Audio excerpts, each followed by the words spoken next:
Good evening. The Hong Kong government has issued a red travel alert for Vietnam, warning people against going there as anti-Chinese violence spreads across the country. At least 20 people, including Chinese nationals, have been reported killed in riots and hundreds of Chinese have fled the country. Blood has been spilled as violent anti-China protests in Vietnam spread from the south to the center and north of the country. More than 20 people were killed when rioters attacked a steel mill under construction in the central province of Ha Tinh. 16 people said to be Chinese and 5 Vietnamese workers were killed, according to a doctor in Ha Tinh, 300 kilometers south of the capital Hanoi. He said 100 people were taken to the hospital after an orgy of arson and looting at the plant. Although the protesters are furious with China, the steel plant, which will be the biggest in Southeast Asia when it's completed in 2020, belongs to a Taiwanese firm. The company said in Taipei that 1 Chinese worker was killed and 90 were injured. Vietnamese media reports mentioned only 1 fatality. Also in Ha Tinh, a manager said 10 Chinese nationals were missing and 55 workers injured after demonstrators attacked 4 Chinese factories. China's official Xinhua news agency reported that at least 2 Chinese nationals were dead and more than 100 in hospital. Chinese-owned businesses in the northern Vietnamese port city of Haiphong were also targeted in the worst anti-Beijing violence since the 2 neighbors clashed along their border 35 years ago. The turmoil began in the south earlier this week when thousands of citizens vented their anger at China after it moved an oil rig into disputed waters close to the Vietnamese coast. Almost 500 foreign-owned factories and offices in Binh Duong and Dong Nai provinces were attacked, with at least 15 badly damaged in arson attacks. About 600 protesters were arrested yesterday, and today Beijing expressed serious concern, demanding that Hanoi crack down hard on the rioters that the Vietnamese government has described as vandals and hooligans. Foreign Ministry spokeswoman Hua Chunying urged Hanoi to protect Chinese nationals and pay compensation for the damage and casualties. In the midst of the violence, hundreds of Chinese nationals have been fleeing Vietnam. At least 600 crossed the border into Cambodia, while many flew out. Vietnamese Prime Minister Nguyen Thanh Dong has ordered the police to protect foreigners and their property. He also vowed swift action to stop the violence and warned those involved that they face stiff punishment. Even as tensions remained high on land, there was more friction at sea. Coast Guard vessels from the 2 nations played a cat-and-mouse game as Chinese boats tried to keep Vietnamese ships from the controversial rig. Local news now. Financial Secretary John Tsang is taking contingency measures to keep public services running while radical lawmakers delay the budget bill with their filibuster. Tsang warned there won't be enough money to pay government salaries next month. ATV's Emily Sue reports. After an emergency meeting with 150 department heads and representatives this morning, Financial Secretary John Tsang announced contingency measures to keep public services running.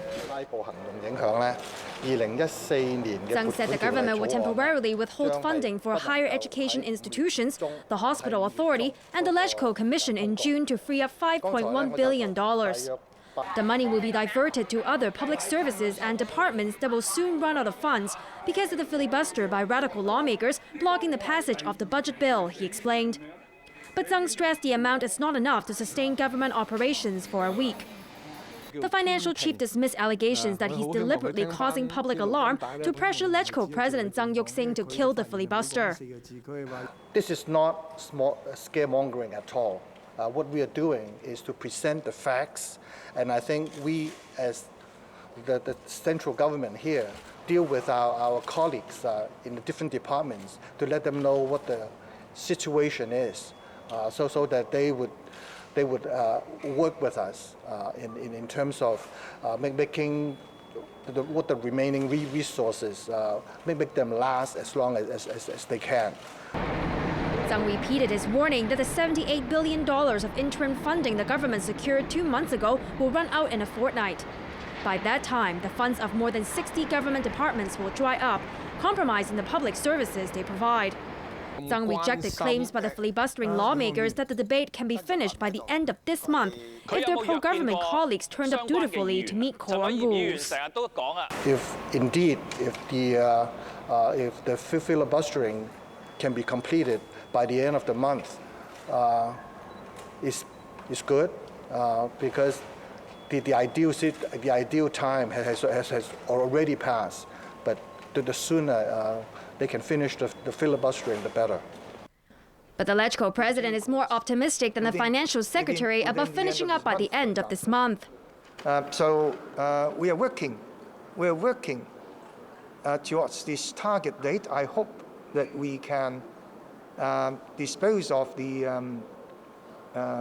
bill before the first meeting of the Council in June. That will minimize any possible difficulty caused. Inside the LegCo chamber this morning, lawmakers continue to sift through a record 1,192 amendments tabled by the radicals to stall the budget. Their delaying tactic forced the legislature to spend over 30 hours in the past fortnight to go through about a fifth of the amendments. Speaking during one of the many quorum calls they initiated, People Power's Albert Chan and Raymond Chan accused Zhang of faking the fiscal cliff that he has repeatedly warned about. Albert Chan said the government has a lot of money, but the finance minister does not know how to distribute it properly. Chan questioned why Zhang did not simply request another round of temporary funding or extend the first round by another month to avoid the fiscal cliff in June. The finance chief dismissed that suggestion, saying it would only prolong the filibuster. He also rejected calls to meet the radicals, saying he remains opposed to the demands for universal retirement protection and a $10,000 cash handout for all permanent residents. The government has decided to scrap a key pan-democratic proposal for universal suffrage when it launches the second round of public consultation. Opposition lawmakers are shocked at the move. Here's Emily Sue. The three ministers spearheading the government's public consultation on political reform dealt a major blow to the pan-democratic camp during an off-camera media luncheon today. Chief Secretary Carrie Lam and Constitutional Affairs Minister Raymond Tam said a three-track proposal from the Alliance for Truth and Democracy will not be included in the next round of public consultation. They insisted that allowing ordinary voters and political parties to join the official nominating committee in naming chief executive candidates for the 2017 election is legally disputable, difficult to reach a political consensus on, and hard to implement. Tam said as such, it's unlikely that the Alliance's plan will be included in the second round of consultation, in which the government is expected to roll out a revised electoral reform blueprint for discussion. Justice Chief Rimsky-Yoon urged people not to advocate proposals that are clearly unconstitutional. Democratic Party Chairwoman Emily Lau expressed shock at the government's decision. She said although she accepts their view that civil and political party nomination is disputable, many international legal experts think otherwise. Lau urged the government to be fair and transparent instead of ruling out a plan without a proper explanation. Frederick Fung from the ADPL said he's not too worried, as none of the three ministers has the authority to make the final decision on political reform. Tam said during the next round of consultation, the government will provide the public with options on several key points, such as whether to expand the nomination committee from the existing 1,200 members to 1,600. He said anything not mentioned today can be studied further, giving hope to a moderate proposal by 18 scholars to let ordinary voters recommend and not directly nominate candidates for the city's top job. This prompted the Civic Party's Ronnie Tong to urge the authorities to clarify if that means there's a chance the government will accept other moderate plans, such as his own and that of former Chief Secretary Anson Chan. Tong said if they remain silent, it may give people the idea that there's no hope for genuine universal suffrage. By rejecting the three-track proposal, the government has not only killed the key platform in the pan-democratic camp's fight for universal suffrage, but also rendered the Occupy Central movement's de facto referendum meaningless next month. Last Tuesday, more than 2,500 Occupy Central supporters chose three proposals that will be put to the vote on the 22nd of June, with the movement going on to champion the winning plan. But all three contain elements of civil nomination. The Pan-Democrat three-track proposal was regarded as the least radical of the three. Today, Lam said those taking part in the Occupy Central referendum should consider whether that poll provides them with a genuine choice. Hong Kong today burned the first batch of its massive stockpile of confiscated ivory to show the world it's serious about protecting elephants. But the Environment Minister dismissed calls for a total ban on ivory sales. ATV's Britain Clennett reports. These cylinders, containing the first batch of the city's huge stockpile of confiscated ivory, were destined for the furnace at the Chemical Waste Treatment Centre in Tsing today. 1 ton of cubed ivory pieces were placed in a rotary kiln where it was reduced to black soot. Hong Kong has confiscated 30 tons of elephant tusks seized over the years in a crackdown on smuggling. 2 tons have been reserved for scientific and educational purposes, while the remainder will be incinerated over 2 years. Hong Kong has been under pressure to destroy its stockpile after China set the example by burning 6 tons earlier this year in a spectacular ceremony. But the city's ivory destruction was low-key today, with officials kicking off the event with a mock burning. Environment Secretary Wong Kam Sing said he hopes the move, long demanded by conservation and animal welfare groups, will deliver a powerful message. We do care about the conservation of elephants, and this time the incineration of the confiscated ivory demonstrated a very key message to the community locally and internationally that we are having the determination to face this challenge. The government is destroying its massive haul of seized elephant tusks to show that it's determined to help stamp out the illegal ivory trade. But critics want the authorities to go further and ban the sale of ivory products in Hong Kong altogether. A worldwide ban on the ivory trade was introduced in 1989, but local retailers with a special licence can sell items made from approved government stockpiles. The Convention on International Trade in Endangered Species, or CITES, doesn't require governments to close their local markets. Instead, Wong said steps will be taken to create more awareness of the effects of ivory sales. We would step up our public education and publicity about these aspects. But I think the point is that we would like to strictly follow the CITES requirement. And I think the current arrangement is comparable to other overseas practice. CITES Secretary-General John Scanlon encouraged the government to make sure no new ivory tusks are circulated in the market. But it is basically a decision for the government of Hong Kong SAR. Our convention does not oblige domestic market to be closed, but it does oblige very strict regulation. Hong Kong is an entry hub for the illegal trade in elephant tusks from Africa to the mainland. 8 tons were seized by customs officials in the city last year alone. Britain Clennett, ATV News. The Consumer Council has sounded a health warning after finding there's too much caffeine and sugar in common sports and energy drinks on the market. ATV's Winner Wang reports. There's no shortage of sports and energy drinks on the market. But just how effective are they? After testing 19 brands, the Consumer Council has found there's too much sugar and caffeine in them. The caffeine content is certainly not satisfactory to young children. The watchdog warned that children and those considered vulnerable, such as pregnant women, could suffer from irregular heartbeat and seizures if they have too much caffeine. 2 of the products tested, Coca-Cola Relentless Energy Drink and Monster Energy Carbonated Energy Beverage, were found to contain 50.5 and 52.5 grams of sugar, equivalent to 10 or 11 cubes of sugar. This is well above levels recommended by the World Health Organization, which says an adult should not consume more than 50 grams of sugar a day. While the watchdog does not plan to take any action for now, it warned consumers to be aware of the effects of sports drinks. They have to understand about, the impact of caffeine on you during that short period, and also whether it will form to become a pattern for you to. I won't use the word addict, but you just keep on using it. Is it the right form for you? That will be something that the consumer has to think about.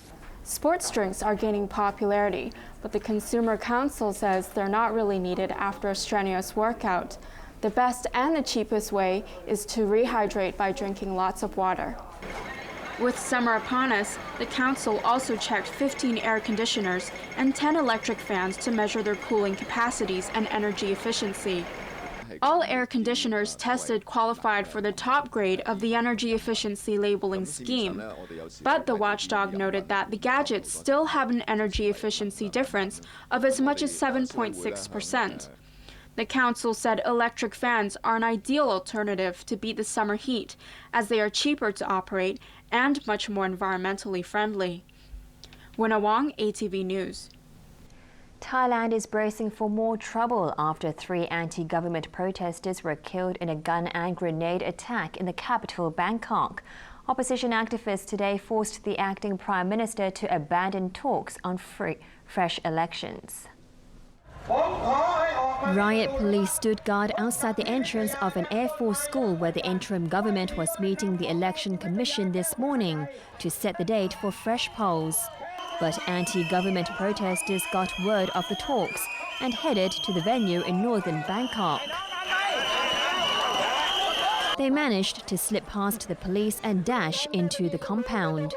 The intrusion forced acting Prime Minister Niwat Thamrong Bunsongpaisan to abandon the meeting, and new polls tentatively set for the 20th of July may have to be pushed further back. Thailand has to go to the polls again after a top court ousted his predecessor Yingluck Shinawatra last week for abuse of power.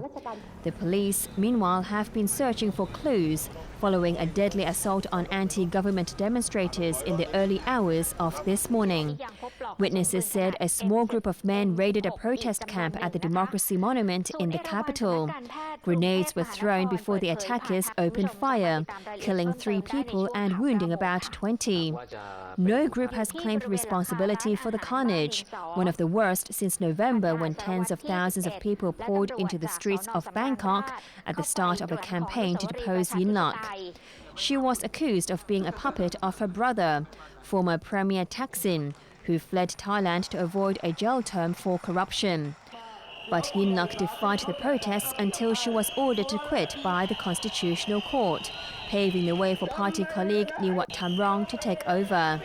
The opposition, which wants to end the Shinawatra family's influence on Thai politics, is demanding that the Senate appoint a neutral Prime Minister by tomorrow. Protest leader Suthep Thakksuban warned that the people may have to seize power if the senators fail to act.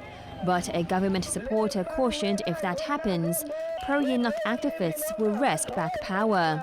As chaos and fear take hold in Thailand, many are wondering if and when the military will intervene to end a long-running crisis that is dividing the nation. Finance news: Hong Kong stocks have climbed to the highest close in nearly a month, lifted by tech giant Tencent Holdings. The Hang Seng Index gained 0.7% or 148 points to finish at 22,730 on turnover of $54.8 billion. The index got a boost from Tencent posting better than expected first quarter results. Let's take a look at markets overseas, starting in the US. Sharp losses on Wall Street. The Dow Jones is down 174 points. In Europe, London FTSE is down 45 points. The Frankfurt DAX is down 94 points. The Paris CAC is down 49 points. US dollar cross rates: the euro 1.37, the pound is 1.68, it's 101.4 Japanese yen against the US dollar. Time to check your March 6 tickets. Tonight's winning numbers: 9, 12, 16, 24, 34, 35. The extra number is 7. The weather forecast for the next few days: mainly cloudy with a few showers tomorrow and temperatures ranging from 27 to 30 degrees. Sunny intervals with a few showers over the weekend, followed by cloudy conditions with rain next week. Here's a look at the weather around the world.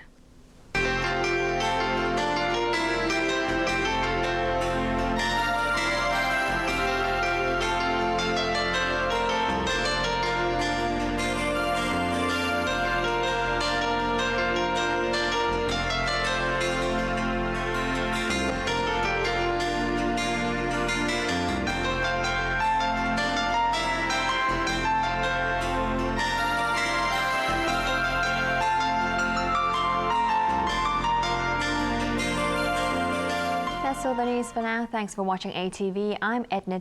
Good night.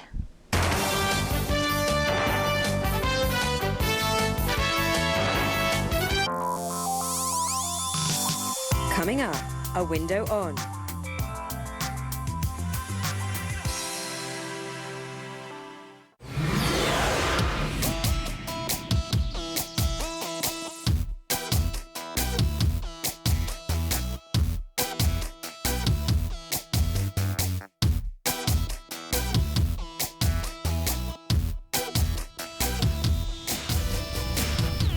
Mr. Asia craze, rocking the world. ATV Mr. Asia Contest 2014 is now open for online application. She's the highest in the tropics. Standing quietly, she presents a peaceful picture. But coming close to her turns out to be a heavy task. Terrible weather adds more hardship. Explore the unexpected. Every step of the journey matters.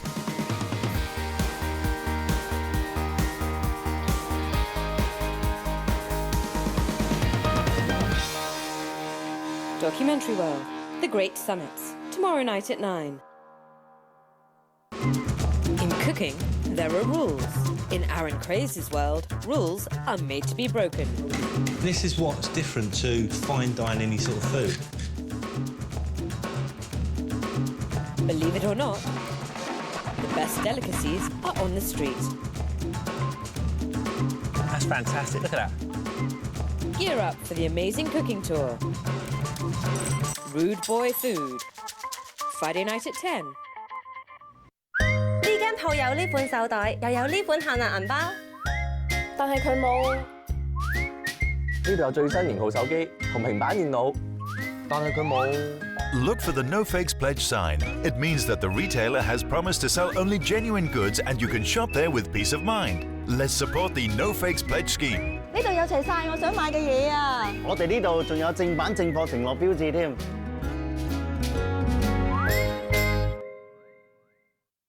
They can drive you nuts.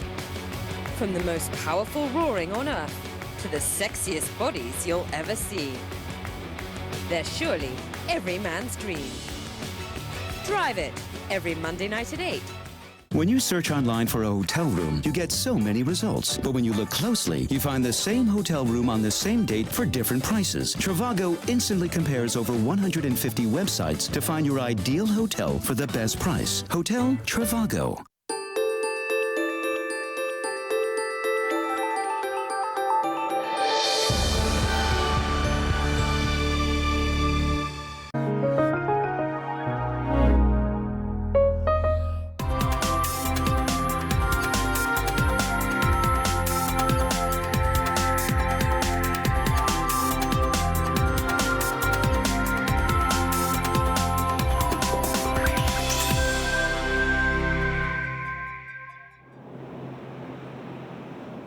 A Russian city is celebrating its comeback. It may be a Soviet cannon that's used to fire the midday salute, but when they hear it, the inhabitants of St. Petersburg think primarily of Tsar Peter the Great.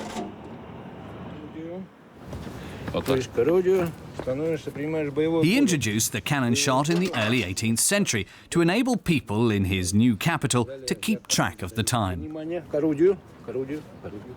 The bombardier is instructing a young graduate of the military academy. Being allowed to fire the 12 o'clock shot is seen as a special honour. On this particular occasion, there are even several high-ranking officers in attendance. A regular midday salute for a proud city. That doesn't even happen in Moscow. Look at Petersburg and smile, the bombardier tells the young officer.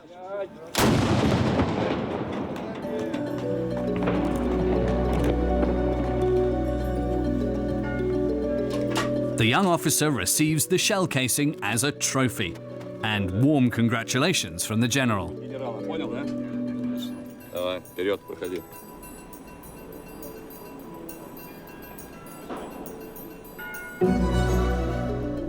Since the end of the Soviet era, St. Petersburg has re-established its ties with the past, reflecting on the time when it was the capital of Imperial Russia, yet at the same time seeking to catch up with the present. St. Petersburg wants to be both old and really young, and to forget the Soviet era. Maria Gagarina and her daughter Vaya come from an old St. Petersburg family of aristocrats. Vaya will soon be attending her first aristocratic ball and is desperate for a new dress. Does it have to meet certain requirements? Probably, but I've no idea what. Vaya was born just after the collapse of the Soviet Union. For many years before then, by and large, the nobility had kept their origins a secret. Disclosure of their aristocratic status, they feared, might cause them problems. Then, several years ago, Vaya's grandfather re-established the St. Petersburg aristocratic salon. The whole nobility issue meant a great deal to my parents, but I was never really interested. In fact, I looked upon it almost with a touch of contempt. My view today, though, is that if it was so important to my parents, then perhaps we should re-establish this tradition. That's why Vaya and I want to at least take a look at an aristocratic ball. First, though, the two still have to find the right dress. Elsewhere, too, preparations for the ball are in full swing. At the Perch Private Grammar School in the centre of St. Petersburg, dance instructor Irina Sergeyeva is practising aristocratic posture and etiquette with her pupils. She attaches